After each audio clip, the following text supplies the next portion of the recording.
Welcome back to the Land Bulletin Podcast, where every other week we bring you experts in the field to impart their knowledge when it comes to the ranch and sporting property market, buying and selling advice, the latest best stewardship practices, as well as topics that impact landowners every day. I'm your host, Haley Murr. Let's jump in. Welcome back to the Land Bulletin Podcast. It's Haley Murr here, and today we are going to be going over one of our favorite days of the year. It's Colorado Gives Day. It's a day where we're able to give to all of the different organizations that hold a special place in our heart here at Murr Ranch Group, and then on a personal level as well. So today we're going over kind of what Colorado Gives Day is, and then we're going to look over some of our favorite nonprofits across the state. So Colorado Gives Day is a day usually in December in Colorado where individuals are able to give to all nonprofits that speak to them, whether that be education, locally, land trusts, conservation efforts, you name it. Colorado Gives Day is this platform where all nonprofits that are registered with the state of Colorado are listed and you can donate. And then what's great about that day is that there's an incentive fund that actually matches all of those donations. So that's why that day in particular is super important to give to the organizations you guys care about because it will be matched to a certain level.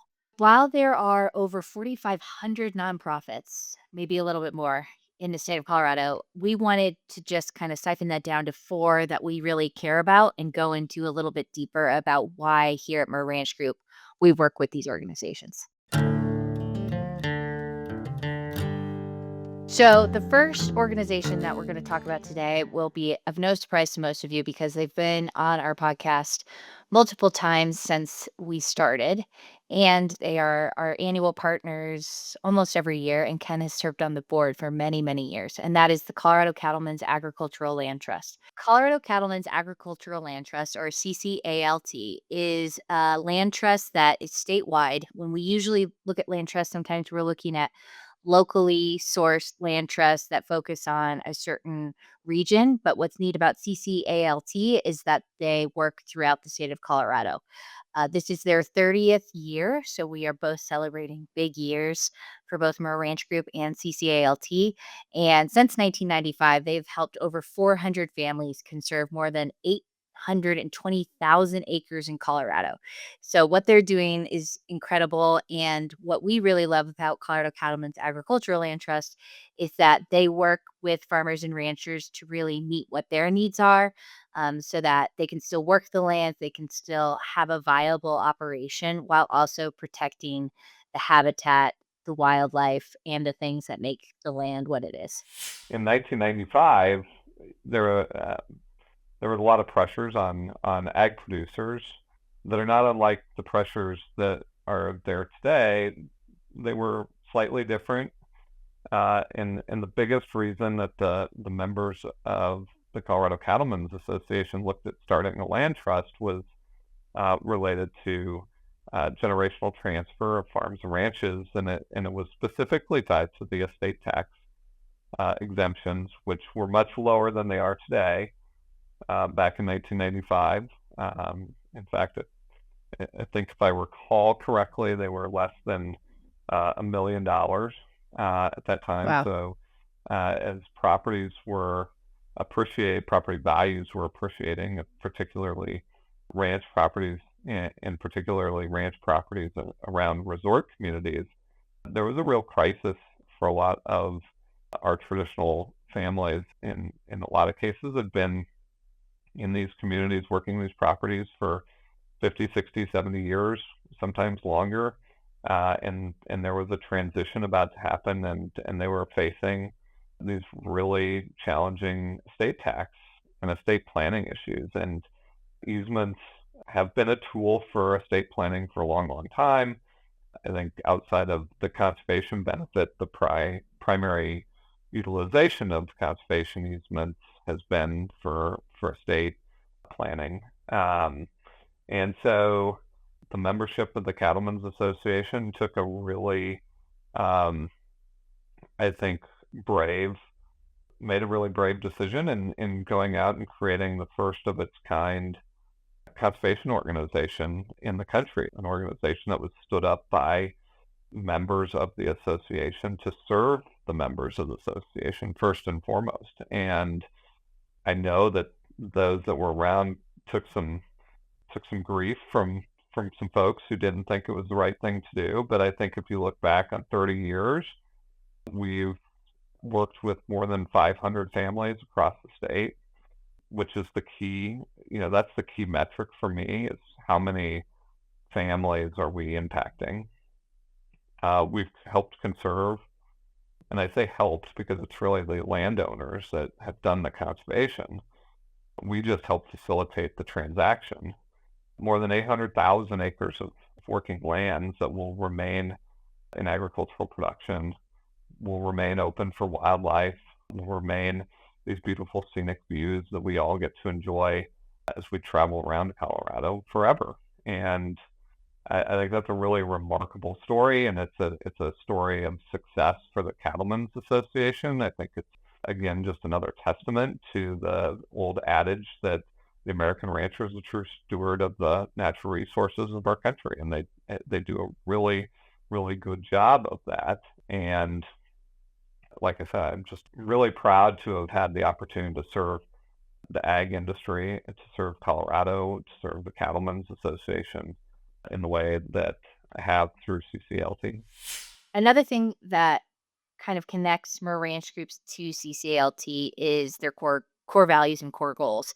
At CCALT, their goal is to keep working ranches intact, preserving traditional agricultural, natural beauty, and local history. And that's exactly like what we're trying to do by connecting the next stewards to the lands that they purchased. Another thing that's great about CCALT is the view of multi-generational stewardship. So at my ranch group, we're constantly trying to find the next stewards of these great ranches, and CCALT is there to deliver tools to help those ranchers meet those goals so that next generations can also protect these landscapes and work the lands the way they once did.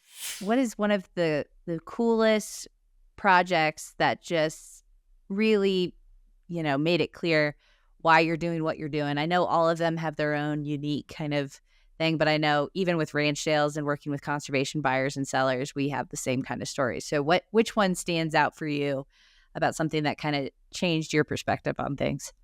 Well, if it changed my perspective, but each of our projects is unique and special in different ways. But there's a property just to the north of the town of Berthoud, borders the town of Berthoud, and it's been a family farm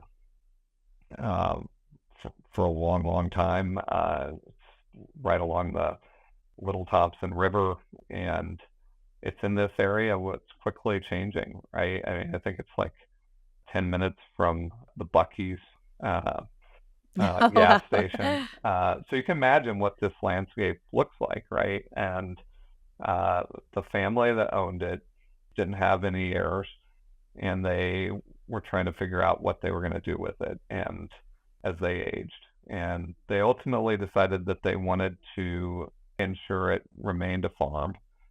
But beyond that, they wanted to find a way to have that property serve agriculture in a different way, and meaning that they wanted to find ways to get kids more engaged with agriculture, and particularly they had an interest of, like, can we get front range youth who may not necessarily always have these opportunities to look and explore careers in agriculture, to think about that. And so they worked with us, and they worked with the Future Farmers of America Foundation and a number of other partners to ultimately sell the property to the FFA Foundation.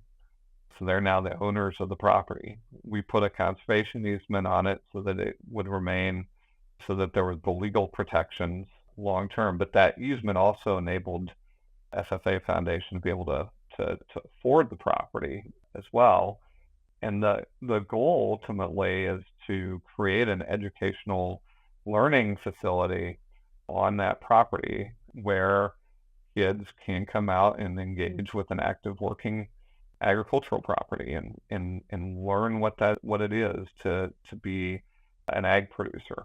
And I think that's such an important thing for agriculture in the future, is to um, create more opportunities for young people to be inspired to get involved in agriculture as a career, even if they're not from a farm or ranch family. And secondly, as a place that we can bring folks from the city who may not be looking to have a career in agriculture, but they can better understand what it means to live next to a farm, live next to a ranch. And my hope is that places like that, the National Western Campus and the CSU Spur Center, like that we can utilize those places as these living educational laboratories that help us inspire sort of a return of people to our historical agricultural roots. And I'm not saying everybody should be a farmer or rancher.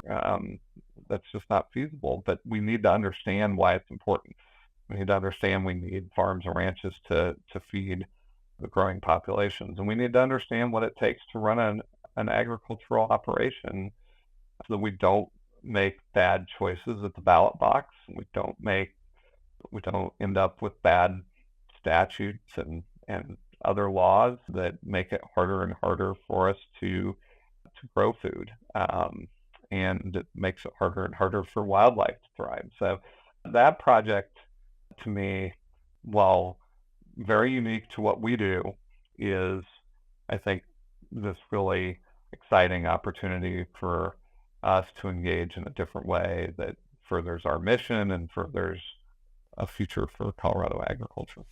On top of it all, we have a lot of friends over at CCALT, and one of which is the executive director, Eric Glenn. If you want to learn more about what CCALT does and what a conservation easement even is, for those listening, that conversation with Eric Glenn that we did on the Land Bulletin a couple years ago is a great resource. Denver Botanic Gardens is an incredible organization. They exist here where we are located, which is in Denver, Colorado. But they do a lot of work, not just locally, but across the state as well. Their main mission is to connect the people with the plants, especially plants from the Rocky Mountain region and similar regions around the world. They work with other botanic gardens across the country to really learn from each other and put a lot of that science into protecting the plant life that is native to these landscapes and these areas that we do a lot of work with. Beyond the incredible programming that they have at the Denver Botanic Gardens locally, their work spans to plant conservation as well, research, education, sustainable landscape practices, and community access to some of that knowledge. And I'd love to know, with your title, what does that mean? Climate resilience, as it relates to the Denver Botanic Gardens, kind of what is your role at the gardens itself? Sure. So I'm the associate director in our research and conservation department, and I oversee all of our plant ecology work related to rare plant conservation and ecosystem restoration and urban ecology. So it's really a holistic approach to thinking about how we conserve biodiversity, how we study biodiversity, and how we communicate that out to the public. And I think the reason it's climate resilience is because it's wildlife, it's habitats, it's people, right? People are a piece of that too, and the importance we feel that climate plays in driving, all of our from social issues to political issues to all the wildlife work that we do. Oh, geez. So you're kind of doing everything, it Yeah, sounds like, and it's all yeah, connected. it Um, is. Yeah. and how does your conservation work shift or adapt when you're working in kind of the middle of the city in Denver versus kind of out in the alpine areas with some of kind of that type of habitat that I know you've worked on? Yeah, that's a really good question. I mean, I think the fundamentals are the same, the way the type of the tools that we have, the gear that we take out, the type of data that we collect, the questions that we ask are actually very similar, regardless of if it's in the city or it's up on an alpine peak. For landowners, organizations like Denver Botanic Gardens can provide useful information and assistance in how they should interact with native vegetation, implement water-wise practices, and learn more about conservation landscaping. Most of our work, I would say, happens outside of the walls of the Botanic Gardens here in our downtown location. we have staff and scientists who are involved in all sorts of projects, and we really do partner with private landowners, municipalities, private organizations to work across the region. Here in the Denver metro area, we have several projects. One, one of my projects is that we've partnered with the Colorado Golf Association, and we're doing some wildlife habitat improvements on a golf course over in on a property that's right at the intersection of Denver and Aurora. So it's right in the metro area. We also have a scientist on our team who's working with the city of Denver and the Highline Canal Conservancy to do. We've done tree surveys both on tree work on the Highline Canal, which is a large stretch through the urban area, and also working with the city on uh, thinking about setting trees for climate resilience, right? So thinking about what do urban street trees look like that survive in our changing climate, where there's not only harsh winters, but there's also, low water usage that we're trying to attain. So we have some folks studying those aspects as well. I encourage anyone listening, if you have not been to the Botanic Gardens in a while, go check it out. It's incredible what they've done to really make sure that the plants that they have there are native to this area. I've learned a ton walking there almost every Friday morning. It's a really great place to go. But on top of that, if you want even more resources from a landowner's perspective, we had a great episode on the Land Bulletin with Becky Huft, the Associate Director of Climate Resilience at Denver Botanic Gardens. And she went over all of the different programming and research that they're doing across the state to ensure that this vegetation and this habitat is sustained throughout the next couple generations. One of the next organizations that we're going to go through, and one that holds a very special place in my heart because I happen to be very involved with their younger professional group, is the Coors Western Art Show and the Young Guns. All of the money that happens with these two big events actually siphon up to the National Western Scholarship Trust. The National Western Scholarship Trust is an incredible organization. It promotes research in the future of agriculture, rural medicine, and veterinary science. It has helped numerous students reach those goals of really entering into these different spaces of ag, and is one of the most important trusts, I think, if we're really going to get the next generation to care about agriculture and all the science and medicine that goes into it. The Coors Western Art Show is one of the most important Western art shows in the country. It was founded in 1993, and Ann Daly, who was an incredible leader and voice in Western art, was the first curator of the Coors Western Art Show. And later, Rose Frederick became the curator. And I would say Rose is really the one that really gave the show legs and really built it into something. She did an incredible job giving the show a national reputation, building a roster of artists from all over the United States, both photography, sculpture, paintings, and all different mediums, and really turned the show into something. And the show every year has about 70 to 80 artists from all across the United States that are depicting the West in different forms, whether it be through bronze sculptures, through plexiglass sculptures, through oil paintings, through watercolors.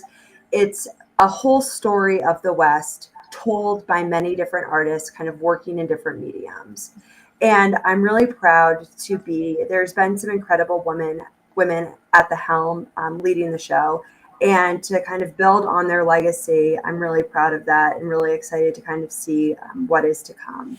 The Coors Western Art Show and the Young Guns Show are incredible events. One, because they're super fun, but the other portion is because they have really introduced Western heritage and culture to Denver and the surrounding areas.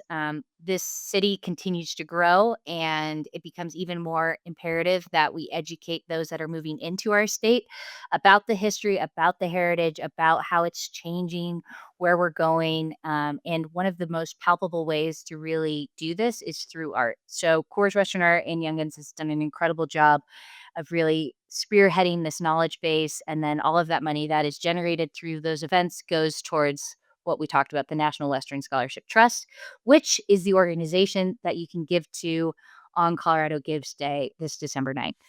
So the Coors Western Art exhibit and sale is up for the entire duration of the stock show. Anybody that comes to attend the stock show is welcome to go up to the galleries and walk through. And we really encourage people to come see the art because it is truly amazing. In addition to that, as you just mentioned, every single year, the Coors Western Art Show acquires one piece of art from the featured artist. And we have assembled a collection of over 30 paintings and sculptures in our permanent collection from the featured artist every single year since the show started. All of those paintings and sculptures right now are hanging in the executive offices of the National Western Stock Show. And when we move into the new building in 2026, they will be on display for the public to see. And it's really, really neat because they depict, because they're from every single year, obviously genres kind of change a little bit, styles change.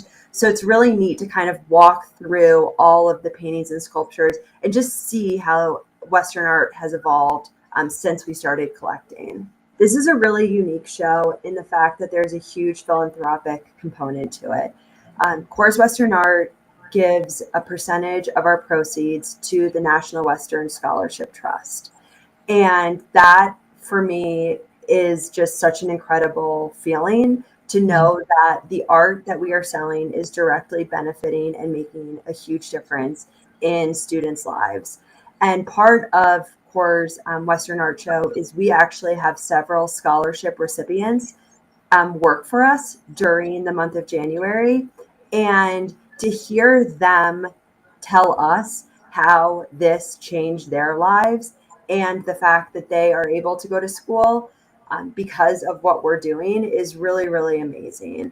Mm-hmm. So I think this is what makes the show so unique and different from any other museum shows is the impact that it has on young students from all over the West that come and can feel the direct benefit of the money that we raise. If you want to learn more about the actual events of Coors Western Art and Young Guns, we have two incredible episodes. One is with the curator and a very good friend of mine, Kate Lavin. Kate goes over, the different things that they're doing at Coors Western to bring it into this next generation and some of the exciting things that they're working on at the National Western. And then the other episode goes with GL Richardson, who was the featured artist at the Young Gun Show last year, about his technique, his inspiration, one of which is our good friend Duke Beardsley, who has another episode that you can listen to if you want to with Woody Beardsley. But it really just goes into both episodes about Western art and its importance to our heritage and our culture. The last of the four that we're going to highlight, even though there's numerous other nonprofits we care about here at our ranch group, is the Highline Canal Conservancy. The Highline Canal Conservancy is an organization that has protected and preserved 71 miles of the Highline Canal in partnership with both public and local jurisdictions. When we talk about land trusts and we talk about conservation easements, we typically talk about a single deeded piece that is owned by one sole proprietor, and none of them are easy, but they're much easier than 71 miles going through all these different jurisdictions. It almost starts at the Denver airport and goes all the way to the foothills. So the fact that the Highline Canal Conservancy has been able to protect those 71 miles while working with all those public and private institutions is absolutely incredible. For those of you who don't know what the Highline Canal is, the canal is a major urban regional greenway. It connects multiple communities, like I said, from the airport all the way to the foothills by Chatfield. It's a place where different communities in the urban stretch can really experience green space, which is sometimes lacking in some of these urban environments, and learn about conservation and all of the different practices that go into managing these places. So while Highline Canal Conservancy might not exist in these spaces that we sell land in, it is one of the only green spaces and conserved areas in an urban area that will really get people to care about green spaces and public lands. And sometimes is the only time people are able to see these things. So while might not be a ranch, it might not be these private landscapes we care so much about, it's really educating and getting people to care about these spaces that hopefully will then materialize into caring about these other larger landscapes around the West. So just to wrap it up, Colorado Gives Day is December 9th this year. You can always give to these organizations, but again, what's so important and crucial about Colorado Gives Day is that match. So go on the website, look at these nonprofits you care about. There's even a way to kind of siphon like different types and what those look like, from urban, regional, conservation, education, all those different things. Really choose the things that matter to you. These are just four that hold a special place in Burr Ranch Group's heart. And a personal note of mine, one that I truly care about, is Grow House. It's a way for these underserved communities to be able to access cheaper and free, sometimes, vegetables and what we call food deserts. So that's just a little note, and just shows you the scope of what these nonprofits can do around the state. The website, if those of you who are interested, is coloradogives.org. Again, December 9th is the day to give, but give to any of your organizations, and nonprofits are what make this world go round. And it's a small duty of ours just to kind of educate you on not just the ones we care about, but all of the ones that exist in our state. Thanks again for listening. And if you have any questions about the ones we mentioned, feel free to reach out directly or listen to any of those episodes that we mentioned earlier. And for all of you who just celebrated Thanksgiving, I hope you had a great time with your family, and I hope you have some other fun holiday celebrations ahead. Thanks so much. See you guys next time. Thanks for joining us today.